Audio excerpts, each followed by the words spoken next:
viewers, welcome to another beer review with me, the Master of Hobbits. Today joined by Jacob the Long Malts. And today we start off with the first in a line of different spring or Easter themed beers for Easter. Well, we didn't start exactly because we didn't start on what we call Helmesøndag in Danish. I have no idea what it's called in English, but it's just like the Sunday before Long Friday and all that shit. But this is for Thursday, which is Moldy, how was it? Holy Thursday? Yeah. That's one of the names too? Skærtorsdag. Yeah, Skærtorsdag in Danish. Sorry, I don't have any Easter ornaments or anything in the new apartment. I was like, yeah, whatever. So the first beer of this small section of Easter beers is, I mean, this year it's been hard to find spring seasonal Easter beers because there's basically only one beer store left in the city that isn't a supermarket.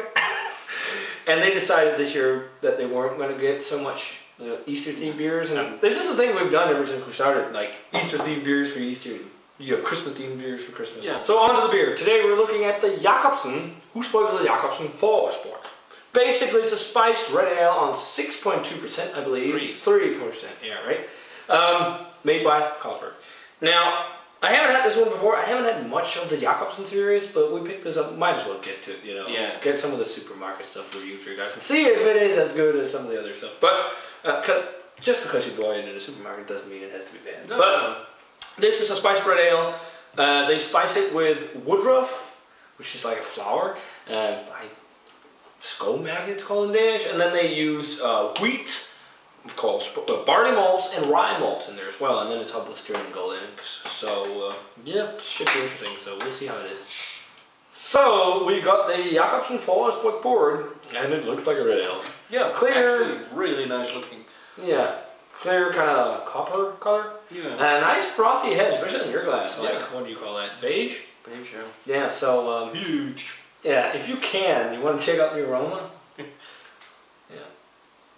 Lots of caramel and toffee is what I'm picking up. There's a perfumey kind of flowery smell to it. But that must be the woodruff. But it's kind of pleasant.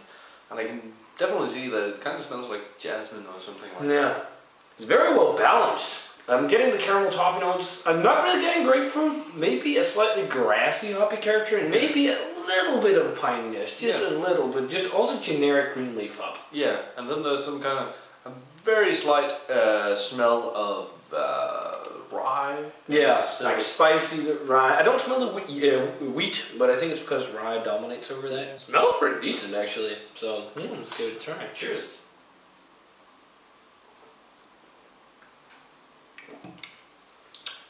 Quite floral and green, on the flavor. The aftertaste, kind of caramel, toffee, alcohol-y. I don't really taste the alcohol. Actually, no, but there's a kind of bite to it. Yeah, and it's got like a kind of slight bitter bite to it as well. And then you get those caramel toffee kind of tones. A little bit of spicy rye was more in the aroma though. Yeah, but the rye kind of fills. I definitely feel or taste the rye, kind of like. Rye gives it a fullness. Yeah. And it kind of like just oily coating. I wouldn't say oily maybe, but it definitely gives it a bigger coating, so it feels, well, a little bit bigger, but not, I still say a medium mouthfeel, but it's actually quite refreshing for not being, like, being very caramel and all. It feels very British. It feels like a British type, traditional British, or dark ale, red ale, something, but then with that kick of kind of floral, jasmine-y flavor with some spicy rye notes. It doesn't really have fruity esters. No. As you get in those. It finishes pretty clean. Yeah. Except with the rye and that kind of green flavor. And then you get a little bit of grassiness too, I feel. I really enjoy the rye. Citrus. Yeah. I really do enjoy rye. Rye is fairly pronounced. Yeah. But yeah, it's pretty good. I mean, not mind-blowing or anything, but it's just a good beer. So I'm going to go straight up 70. I think it's good, but it's not just above average. It's just good beer. Worth the money? I don't know. Yeah, well, you do know that, or it's 40 kronas, which is kind of steep, but not for a big 750, but maybe for a Carlsberg product. Yeah, you know that they got a decent amount of overhead on the production and all. I guess, I don't know, but I would imagine. But yeah, I'm gonna go 73 actually. I was thinking 75, but I do agree it's somewhat.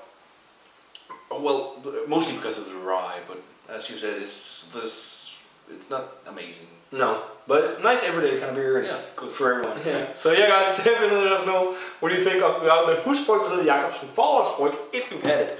As always, guys, remember to comment, subscribe, check out the Facebook fan page and Twitter, and we're gonna say cheers. Cheers. And we're gonna see you tomorrow for another Easter themed beer.